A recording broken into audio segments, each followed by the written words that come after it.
Yo, what's up guys, boys, back with another video, and in March of 2015, Nintendo announced that they're working on their newest console only 3 years after the release of the Wii U. The newest system was announced as the NX, N for Nintendo, and the Roman numeral for 10 because it would be the 10th Nintendo generation after the Game & Watch, NES, Game Boy, SNES, Virtual Boy, N64, GameCube, DS, and Wii/Wii U. Whoa, wait a hot second, controllers that can be detached from the system then reattached for options on how you want to play? Well, this sure isn't no Nintendo Wii 3. Nintendo was doing something completely unheard of.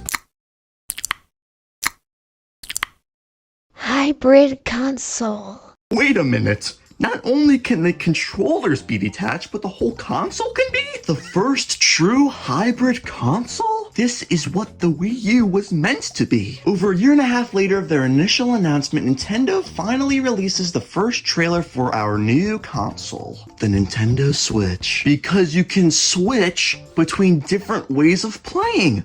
In the living room, in the bathroom, in the car, at a party. Who gives a fuck? Not only can you switch the where, you can switch the how. 2 separate controllers they're calling Joy-Cons? Almost like a Wii remote and nunchuck. They can be used as 2, as 1, or you can connect into this little adapter that comes with your Switch. More options for play styles means more for accessibility. Imagine someone has some type of disability where for whatever reason, their hands can't reach each other. Will they be able to play with this controller? The fuck they won't. Now how about these? Oh yes. Speaking of this controller, Nintendo also sold a controller like this as well for people who were used to playing with controllers like this coming from PlayStation or Xbox. The Nintendo Switch was released to the world on March 3rd, 2017. And as of December of 2023, Nintendo has sold over 130 million systems. They sold at all major retailers like Walmart and Target, so your mama and papa won't have trouble picking it up for you. Most consoles are released around November for Black Friday, but this was released almost the opposite side of the year. This is only the start of the Nintendo Switch story, and they already aren't even trying. Okay, well sure, maybe the console release wasn't up to par with their past releases, but how were the games? Every Nintendo console has something of a show-off game on release. A game that releases with the system that will show off what this thing you just paid $300 for can actually do. The Wii had Wii Sports, the Wii U had Nintendo Land, and the Switch had 1-2 Switch. A party game where you and your friends go against each other in challenges that all involve the Joy-Cons. Like Ball Count, where you have to guess how many balls are in your controller by feeling the vibrations on the Joy-Con. Or Shaver, where you have to pretend to shave yourself with the Joy-Con. Almost like a party game version of WarioWare. On New Year's Day 2018, I was going to buy this game, but the GameStop employee said it wasn't worth my money, and he convinced me to buy a little game called ARMS. Pretty much a Nintendo Switch version of Wii Boxing. Speaking of Wii Boxing, Wii Sports definitely did a better job of being a release game that shows off the capabilities of the system, while also being, like, fun? Like, sure, the mini-games in 1-2 Switch are cool, but it just seems like recycled Nintendo slop, while Wii Sports is something that the whole family can play, and it's timeless. Even Nintendo Land may not be accessible to the whole family, but for people who are familiar with video games, that one's always a fun time. 12 mini-games based off of popular Nintendo franchises, all incorporating the gamepad. Showing off the new features, and it's actually something that has replayability instead of just showing you how awesome the Joy-Cons are, so you can say, wow, these are actually really cool. I can't wait for them to never use these features in any other game. The Nintendo Switch is when Nintendo starts to get lazy. Recently, I made a video talking about home menus for video game consoles. Think about the Nintendo home menus of the past. Looks like a news channel and has calming music. Looks like a town square in a video game universe and has even calmer music. Squares.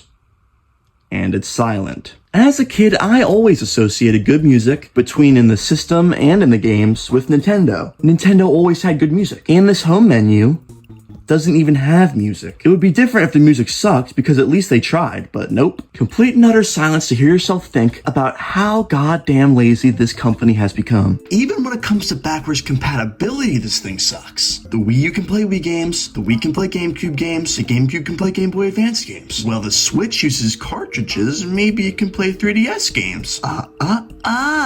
Maybe the Nintendo of yesterday, but not the greedy dickheads of the Nintendo Switch era. Well, it's not like you can't play older games at all, right? Well, sure you can, you just have to pay money. Nintendo has taken inspiration from PlayStation and Xbox and making users pay monthly or yearly to play online. Unless you're playing Fortnite or Rocket League, well, you're gonna have to pay. I mean, sure, it's only $20 a year, and I wouldn't be too upset about it if the console I was playing didn't feel like it was put together by a bunch of fucking idiots. But Seth, you get to play Nintendo classics like Super Mario Bros. 3 and Super Mario Bros. 3 and Super Mario Bros. 3. Well, shucks, I agree that their catalog is so diverse that they still don't have every retro game. And if you try to play any of their other retro games anywhere else, oh, you will be penetrated. Nintendo cares more about stopping people from pirating their old games than they do giving them a legit way to play them. And sure, I don't agree with piracy, and I think it's immoral.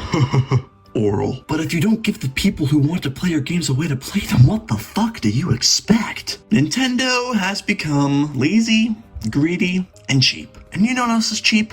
These goddamn fucking Joy-Cons. You're lucky if they wait 6 months before they start drifting, or you can gather your life savings and play Super Mario Bros. With a bootleg Xbox controller. Millions of Nintendo Switch owners around the world have complained about Joy-Con stick drift. Instead of Nintendo using their $60 billion net worth to fix it, they insist that the 140 million Nintendo Switch owners are all having something of a placebo effect. When it's literally proven that all it takes is a piece of cardboard to fix it. If you have a Nintendo Switch Lite, you better pray to your God and your wallet that they included that cardboard in your Switch, because that Switch ain't switching anytime soon. Oh yeah. And Charles Martinet retired, so now Super Mario sounds like his voice is cracking every other word? Oh yeah, Mario time! More like Mario and Luigi Wet Dream Team, because it sounds like they're going through puberty, get it? Do you get it? Anyway guys, that's the end of the video. That's enough ranting out of me. Pretty much changing up the types of videos with this one. Usually I do the top 10s and Fortnite Let's Plays or whatever, but this time around, I'm just kind of ranting about the Nintendo Switch. Thanks for watching. I appreciate it. I'll see you guys in the next video. My name is Slurpo Seth, and goodbye. Slurpo. Seth. Subscribe. Or else.